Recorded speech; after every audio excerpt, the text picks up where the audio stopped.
This is a sober living, so technically there is no medical provided. I interview each and every person that comes through. I try to get as much background from the individual himself, as much background from any family member or significant other, so I can get a full picture. Because everybody is completely unique and different. So the more I know about them coming in, the more I can kind of anticipate mood changes, certain behaviors, certain attitudes. I would like to have explanations as to what they might be up against inside themselves. So I don't.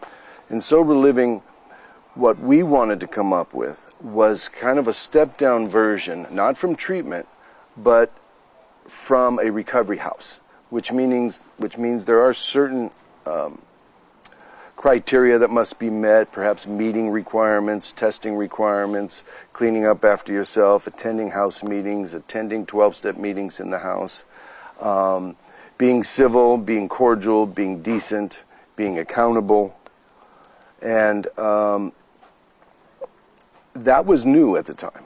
We provide the environment of understanding first, of compassionate, of encouragement.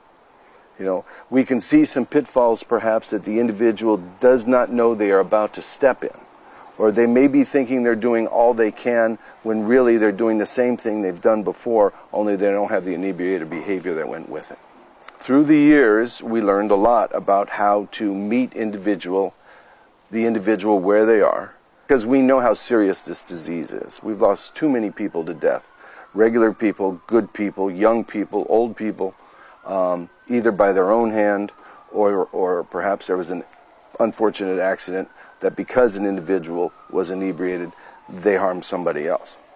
There's the chance that they may die out there. Most of the deaths that we have incurred here, and they are numerous, none on the property, but we hear. 5% of the 800 people that have gone through here in 17 years have died of overdose. In the recovery methodology and the clientele themselves. 10 years ago, if you walked on this facility, the average age of this co-ed facility was 32 years old. The average stay was 10 to 14 months. They made it their home. They were very serious about that recovery. They shared, they lived a more transparent life when they were here. They participated more. They had more to lose. They felt that the timer on their party days, if you will, was up, and they needed to take life more seriously before they were out of time. Today, the average clientele, up until 6 months ago when I changed, my average clientele was 22 years old. They wanted to be out of here in a month. The parents were willing to, they were controlling their parents, and they were controlling what they were going to do and what rewards they were going to get for being here. Hence, I have to tell you the failure rate was about 98%. They did not stay sober. And as soon as they left, they did not stay sober. And there's a couple reasons for that. Number one is the cost of treatment has gone up exponentially. The amount that insurance will cover has gone down in an equal amount. So the parents get fed up and they don't know what to do with these kids and they can't deal with them anymore. So they put them in sober living. The problem with that is they're not ready to face the truth about themselves because they're living in delusion that there is no problem, that they will be rescued anyway, and this is all their parents can afford, and the parents are done parenting them. So what we have done is we decided to go male only, 25 years and up, and build a real community of camaraderie, brotherhood, like-minded individuals that can support each other, because gender-specific does have its advantages. Age groups, similar age groups, do have their advantages. And their life experience at that point, be they a father that has been expelled from home with a child there, professionals who could lose their career that they've been working for their whole lives. By the time these individuals come into this house, it's a much more serious event, and they take it more serious. It doesn't mean that you don't have your occasional relapse. which we don't toss somebody out for relapsing. We study each individual's past performance here, what happened, we bring it up to the rest of the men, and in 99.9% of the time, they're allowed to stay and continue. Well, first of all, I would advise any client that we have to concentrate on staying abstinence-free for the time being. Now, abstinence-free is not recovery. It's the price of admission. I will not have the ability to exert myself, to self-analyze, to invite another human being to sponsor me, to listen to me, to give me constructive feedback, because what that individual needs to do before anything else is make a commitment to his sobriety and prove to himself that he can stay sober. At that point, it might be time to approach your significant other and present not perhaps every single detail, because you don't want to harm innocent people, but tell them the truth about what you're struggling with, because they don't even know when they first come in. Every treatment center, be it Skid Row, the Mission, or the most expensive one you find, has the ability to help a certain type of individual.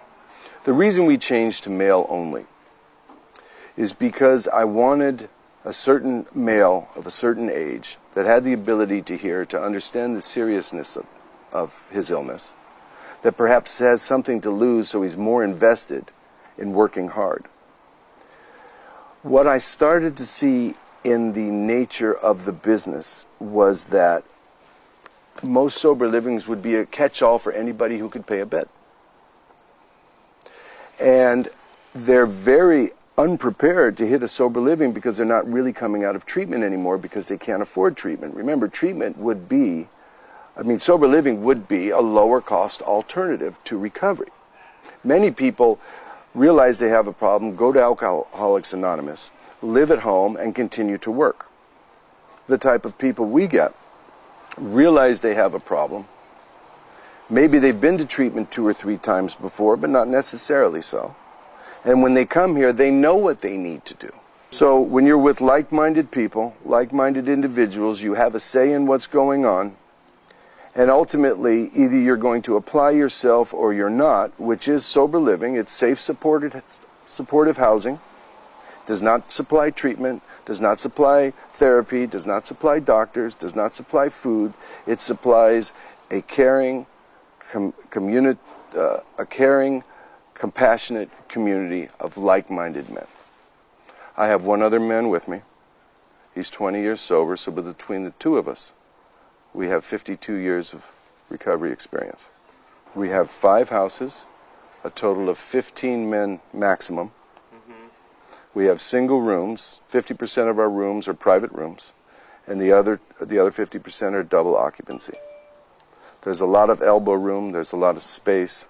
The thing about working with human beings and emotion and the spirituality and mind and problems and issues that all human beings have is when you share yourself with another human being week after week, month after month, in some cases year after year, you know them very well, they know you very well, you've cried together, you've laughed together, you've reprimanded them, you've picked them up, you've apologized, you've accepted apologies.